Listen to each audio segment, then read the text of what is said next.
What's going on, everybody? It's Rowdy here at Dallas Vintage Toys. We're doing something a little bit different. We're hanging out in the back and I'm showing off some of the great things that we have on our website. Some awesome vintage pieces, some nostalgic stuff that hits me right in the feels.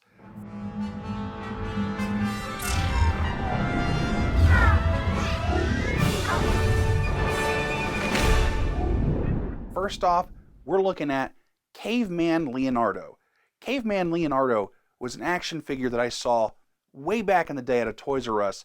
It was like the Turtles 15th anniversary, and they had a special run of just Leo and the Triceratops.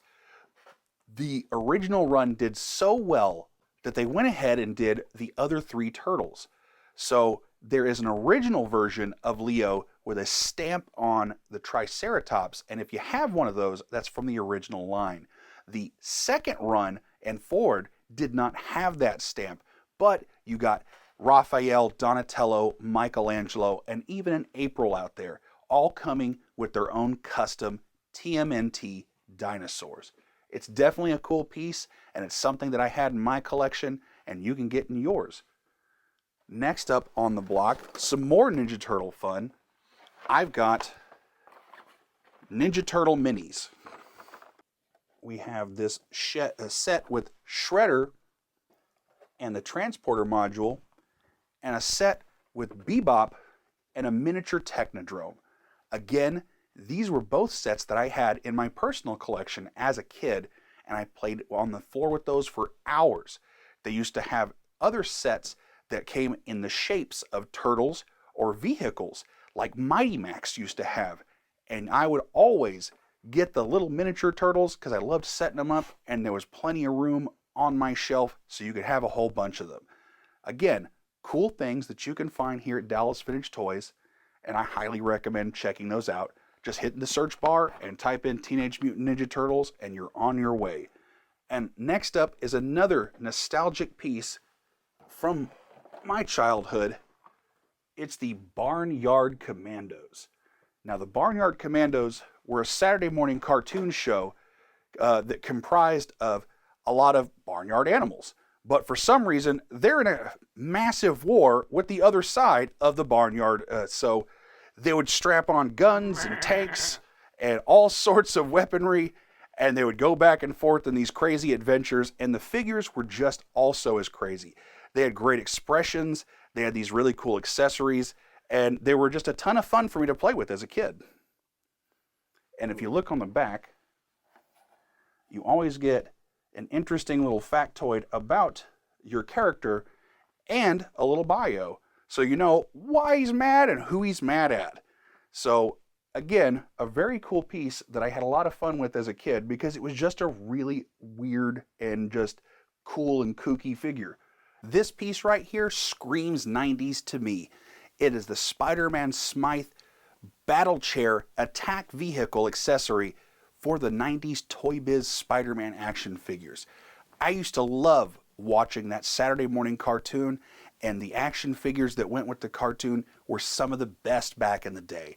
The chair would always have the legs that move, missiles that shoot. You can grab Spider-Man with the front claw.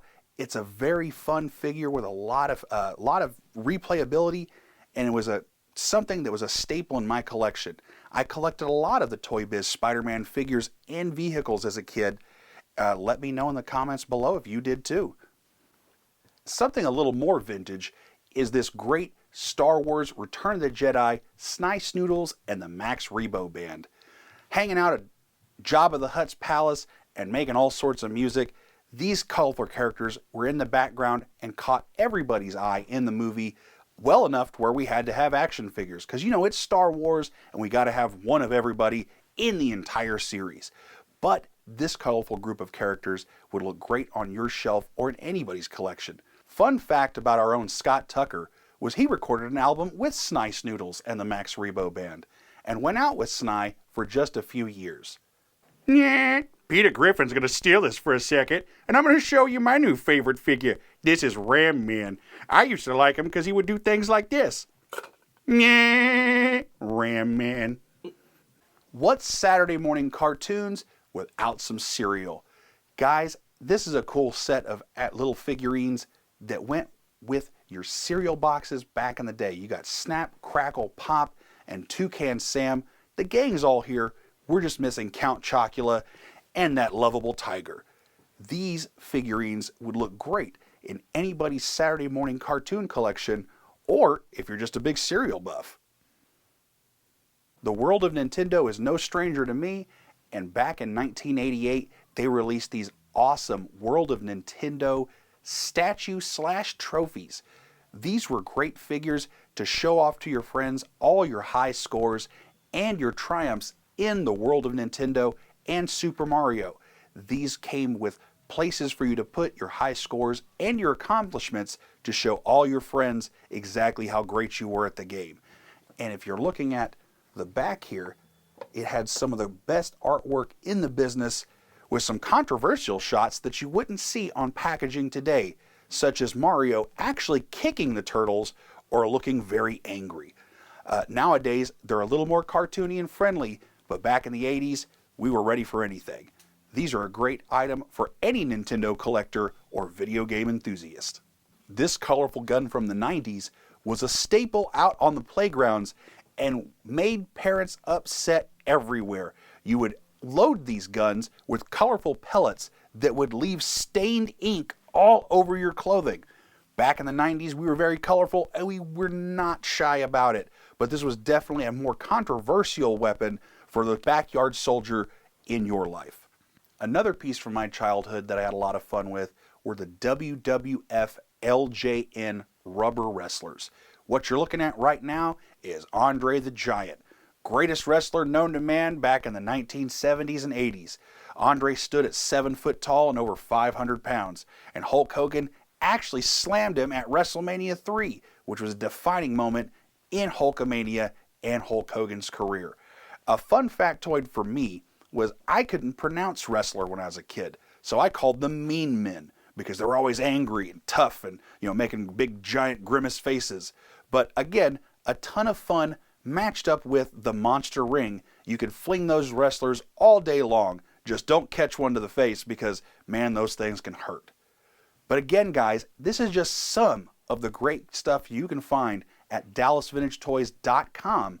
Over 20,000 toys on the website that I do not have in the store. So please check out the website, like, share, follow, and subscribe on social media, and make sure you're checking up with Dallas Vintage Toys to get all the new latest content and all those great videos that we're going to keep pumping out. So guys, until next time, it's Rowdy here hanging out at the store. Thanks for watching.